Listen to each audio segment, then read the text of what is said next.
Verity Herbs and Wellness asks, I would love to hear from a nutritionist about the different types of magnesium and their indications. Thanks so much. Yeah, great. That's a good segue. Magnesium, there's different forms of it. There is magnesium taurinate.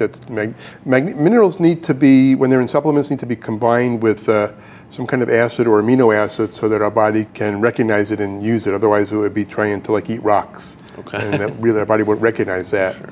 So there's different combinations for different goals. There's a lot of crossover, but for example, if you combine magnesium with amino acid taurine, you get magnesium taurinate, which is great for supporting cardiovascular health. If you're combining magnesium with threonic acid, you get magnesium L-threonate, which is a form of magnesium that will cross the blood-brain barrier and get more magnesium to your brain.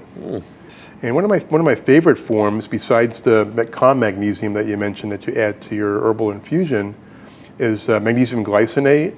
It's magnesium combined with amino acid glycine so that you absorb it a little bit slower and have the opportunity to have it on board more hours of the day, and without causing digestive upset. Mm-hmm. And some folks will be sensitive to magnesium, especially the less expensive forms. Say, for example, magnesium oxide will not absorb well, and it'll just hang out in the colon and just collect water, and then you end up, folks will use that often as a purgative. Mm-hmm. With minerals and other nutrients, we need them 24/7. We don't just need them, for the couple hours after we take a supplement or eat a meal. So when we have something like the magnesium glycinate on board, we'll have it on board 24/7. You take some in the morning, you take some at night with breakfast and with dinner. And your body doesn't have to do triage. If your body does triage, some of the operations that need magnesium will happen, but some of them won't. Mm-hmm. And when we talk about health, my goal in life is to increase what I call health span. We have lifespan, how long we live. Yeah. Our health span is how long we feel good. And that gap is getting wider and wider. Mm-hmm. And when we're looking at having nutrients we need, all the times of, day and night, that's one of the, key crucial ways that we can support our health span so that we'll feel good. I want to have like a really wonderful day and maybe teach a class or hang out with some friends. And if I don't wake up the next day, I'm not in a hurry for that. Sure. But that I've lived my life to my fullest up to the last minute. Yeah. That's my goal. We all have people in our lives that we've seen suffer, and maybe the last few years weren't so cool. And so that's part of why, even I tried retiring from this work a few years ago. I can't, because I'll still need to teach and share what I know with folks. I love it. Yeah, magnesium does seem like a pretty affordable way to significantly improve health overall. Yeah, I have somebody come in to see me yesterday, and they looking for they have issues with sleep. I said, okay, you have issues with sleep, and do you have any muscle cramps? Yeah, I have muscle cramps.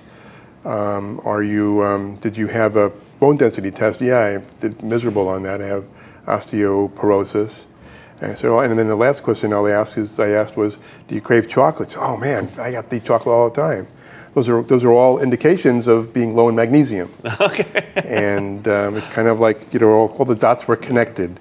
And it's just a simple way to support a lot of aspects of our health. Like I said, 300 different enzyme operations that happen in our body rely on magnesium. If we don't have it, Amanda's always craving chocolate. Maybe she just needs more magnesium. Good chance, yeah. Possible. Yeah. And you can still eat chocolate and enjoy it, but it's different to be, just craving it is a little different. Sure. Great answer. Yeah.